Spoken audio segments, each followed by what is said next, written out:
في حضن المحيط الأطلسي وعلى حافة جبال الأطلس تمتد مدينة ولدت من تحت الأنقاض لتصبح اليوم من أبرز وجهات المغرب السياحية. إنها أكادير، المدينة التي لم يهزمه الزلزال بل جعلها تنهض أجمل وأقوى وأكثر إشراقاً. وفي قلب هذه المدينة ينبض شاطئ أكادير، أحد أطول الشواطئ الرملية في البلاد، بمياهه الزرقاء وأمواجه المتلألئة وواجهته البحرية النابضة بالحياة.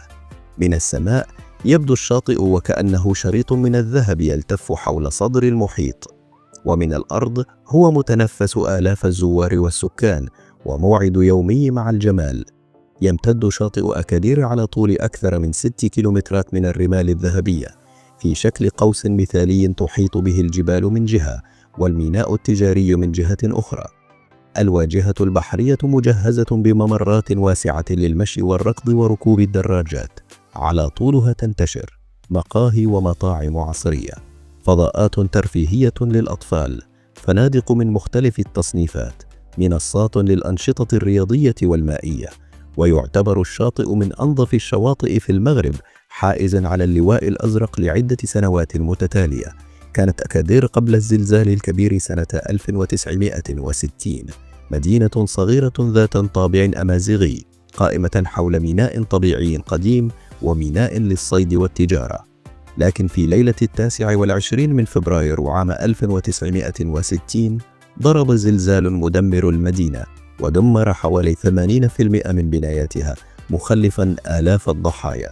غير أن أكادير لم تختفي، بل أعيد بناؤها من جديد بتصميم عمراني حديث وهندسة مضادة للزلازل، مما جعلها مدينة متطورة ومنظمة بشكل فريد على المستوى الوطني.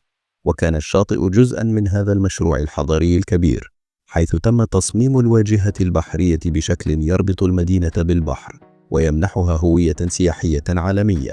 شاطئ أكادير هو أكثر من مجرد مكان للاستجمام، إنه فضاء متعدد الوظائف. في الصباح يتحول إلى ساحة للرياضة واللياقة، خلال النهار يتحول إلى ملتقى للعائلات والمصطافين، وفي المساء يصبح منصة لعروض الموسيقى والرسم والمهرجانات. كما يعد من أفضل الوجهات لركوب الأمواج، سواء للمبتدئين أو المحترفين، بفضل الأمواج المستقرة والظروف المناخية المثالية. عند التصوير من الجو تبدو أكادير وكأنها مدينة متربعة على شاطئها، تتأمل في أفق البحر من جهة وتستند إلى جبال الأطلس من جهة أخرى.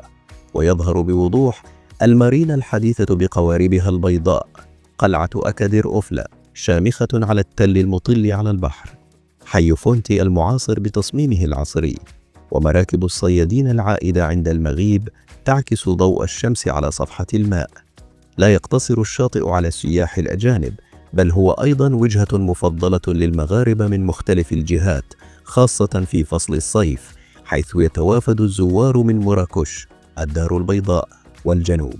كما تحتضن المدينة باستمرار مهرجانات فنية ورياضية دولية، ما يجعل من أكادير مركزا للحياة الثقافية والانفتاح. شاطئ أكادير قصة حياة كتبتها الأمواج من جديد. هو شاطئ تحدى الكارثة واستعاد هويته ليصبح رمزا للقوة والتجدد والجمال المغربي الحديث. من الجو يبدو وكأنه يهمس لكل من يراه. قد تنكسر المدينة، لكن الشاطئ يبقى دائما حضنا مفتوحا للحياة. مرحبا بكم في أكادير، مدينة البحر والجبل والنور. نأمل أن تكونوا قد استمتعتم بهذه الرحلة. لا تنسوا الإعجاب، التعليق والمشاركة لدعم عملنا. شكرا على المشاهدة. أترككم الآن لتستمتعوا بمشاهدة بقية الفيديو. إلى اللقاء في الفيديو القادم، ومع السلامة.